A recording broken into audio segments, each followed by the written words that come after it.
Hello. So today's episode, I'm going to be speaking about the paranormal demon-possessed story of Anna Anna Eukland, or known as Emma Schmidt, but she's more known as Anna. So Anna was raised in a Catholic home she's born in Milwaukee, Wisconsin. She's born on the 23rd of 1882, which is almost 200 years ago. I'm not good at math. And her parents were German immigrants to the USA.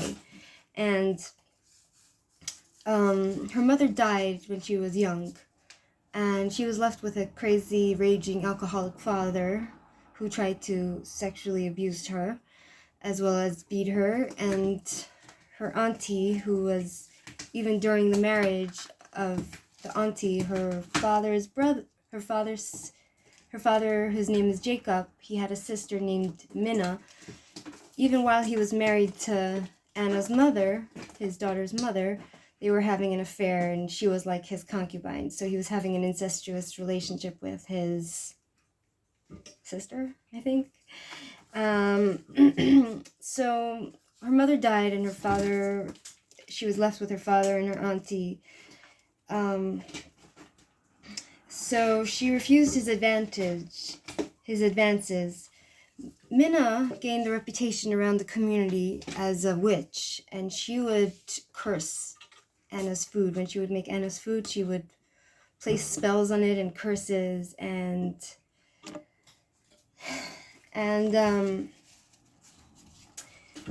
she also tried to call the demons and the spirits to come and stay into Anna's body. They would curse her and her father together. So it was said that when Minna and Jacob would curse Anna, they'd call on the demons to bring endless suffering, to be a torment onto Minna, because they knew from the Bible that if a demon is expelled from the body, but for whatever reason allowed to return to the body, he will return with 7 stronger forces than what he was originally, and that getting rid of such a possession of the body would be literally impossible, even with an exorcism. So she began to show symptoms of demon possession when she was just 14 years old. And one of the reasons why people started to see this is because she hated going to church. She hated anything holy and spiritual. She couldn't enter the church, she claimed, because of unforeseen forces, unseen negative energies. And it was said that she was interested in depraved, disgusting, disturbing sexual acts. People believed that Jacob was actually successful. Her father was successful in doing his depraved sexual acts on his daughter.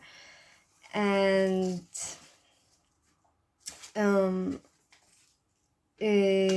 many of the spirits, and many believe that one of the many spirits that came to possess Anna was that of her father Jacob. And by the time Anna was 26 years old, she was fully possessed by demons and her father's spirit. When Anna was 26, an exorcism was done by a man named Father Theophilus Reisinger, and it was unsuccessful.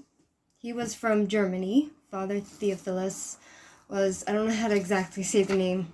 I'm not that educated, but I'm trying to say the story.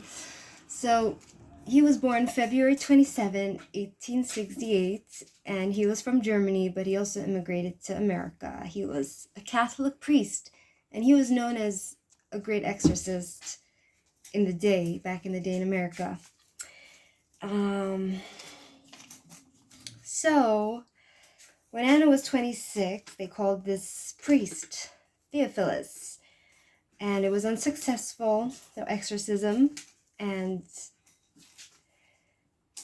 because her Aunt Minna and her dad Jacob, who placed curses on to Anna, they really had a hold on her.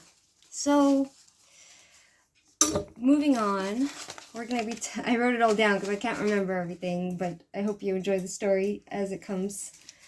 So, here's the more disturbing stories and about the demons that possessed Anna. Some of them were identified as Judas. The second demon possessing Anna was named by her dead father Jacob, who said he was damned for attempting and unsuccessful to induce Anna for incest with him. And number 3 was Minna's aunt, was Minna, Anna's aunt, and he was Jacob's concubine, and of course that was incestual as his sister, and we've already discussed that. And Minna said that she was possessing Anna's body because she also revealed to everyone that she murdered 4 little ones. It is believed that she actually either killed her babies through abortions or actually killed them when they were born. But none of this is proven to be true. No one really knows the truth. Number 5, the 5th demon that was said to possess Anna was named Beelzebub. And the Horde of Imps. What's the Horde of Imps? The Horde of Imps are demons that would leave and re-enter the body. Minna's murders, now we're going back to Anna's Aunt Minna. Okay, it wasn't proven. Okay, now we're going to be moving on to the actual exorcism. So, here we have, when Anna was 40, it became known in the community. It's not really clear who actually got her to the convent to get her an exorcism. But they took her to this convent they took her to a church in a Franciscan convent in Erling, Iowa. For 20 years, she had exhibited symptoms of diabolical forces of possession.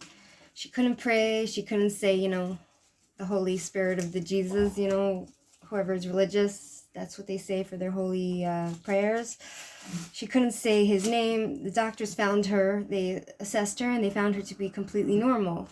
However, with the permission from the bishop of Des Moines, Anna was made ready for exorcism by Father Theophilus, and he was very famous. He was known for casting out devils, and he had done, on 19 prior occasions, he had done exorcisms. My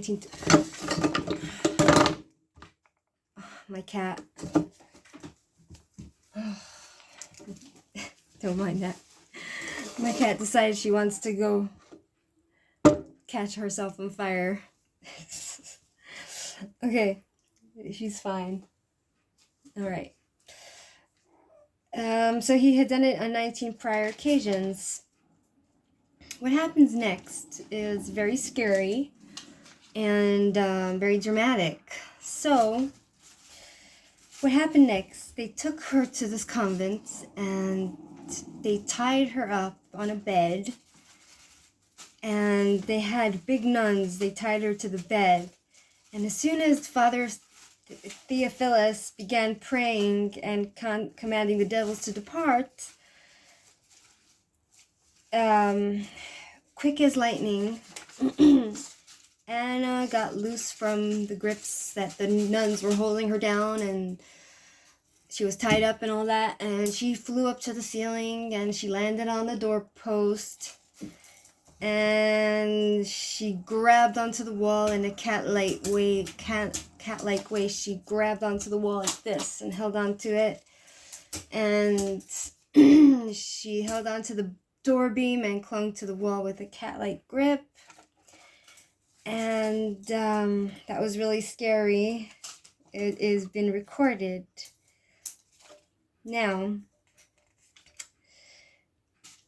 let's see, moving on, let's look at my cat for a second.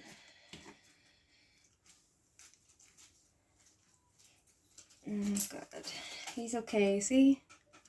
He's okay, little Polly. He needs to learn the hard way. You don't go into fire, little one. You don't go into fire. Don't go into fire. Alrighty, so the exorcism started on August 17th, 1928. Anna was taken to the convent, like we discussed, and it lasted a few months. It took a few sessions. As soon as Anna entered, she was offered food by the nuns, and they had blessed the food. And Anna would not eat the food, and she hissed like a cat. She would only eat food that was unblessed. So they had done, they actually did, like, tests. Like, they didn't let her know that the food was blessed or unblessed, and she would only eat the food that was unblessed. So they knew that it was real, that the demons were, real, and she wasn't making it up, because how would she know which food they had blessed, So, she wouldn't eat the food, and some of the paranormal phenomena that happened during her stay at the convent was that she exhibited supernatural strength, superhuman strength. Coming back for more. And it took many strong, big-built, fat nuns, or whatever you want to call them, to hold her down. Anna was floating in the air, and many times she was unconscious, and voices would talk through her throat, and her lips wouldn't be moving, but voices would talk through her throat, and she would hurl verbal abuse at the nuns and the priests and whoever was there, and she would vomit. She had vomited a lot and spit and drooled, and she urinated and defecated in inhuman amounts. She urinated in 3 huge buckets of the 3 huge buckets. She urinated, and they said it wasn't possible because she was barely eating and drinking at the time. So she was also vomiting solid fluids, and she was vomiting tobacco and spices and leaves, and her head physically elongated, got long and swelled at certain times, and then went back to the way it was. She would get severe bloating, double her normal size of her body, and then returned back to normal. Her lips grew to the size of hands. That's what they seemed to say, and that's really scary. She became so heavy that the iron bed frame that she was lying on actually bent. She spoke languages she didn't know, like Latin and Greek and Hebrew and German, and she spoke languages she never knew. She knew things that other people would never know, and so that was kind of proof that she was possessed. She'd tell the nuns and priests of the bad things that they had done when they were little. She would say, like, oh, you did that. And she would, embarrass them and say exactly what they did that no one else would know, and how would she know, She would tell them things that they had done when they were really young, when they were children. She predicted a car accident of Father Steiger if he didn't stop the exorcism on her. She predicted a car accident. And the people that were in the room with her complained of terrible smells that emanated from her. They couldn't bear it. They had to open the windows, and it didn't even help. Flies and mosquitoes would suddenly appear in swarms and then disappear just as fast as they came. And during this time, nuns needed to take shifts in and out of through the sessions of the exorcism because they were exhausted physically, because she was flying up in the sky and clawing the wall, and she was like defying gravity by like walking sideways, like in Mary Poppins, like putting her feet sideways, and just sticking to it somehow. Finally, they cast the last demon out of Anna, and she cried tears of joy because for the first time in 12 years, she was free from the demons. And there's a book that was written called Begone Satan. And it's a famous book, and it's out there for any of you who want to learn more about this kind of demonic possession stuff, Well, that's all I have for you right now, and until next time, have a good day. Hope you enjoyed.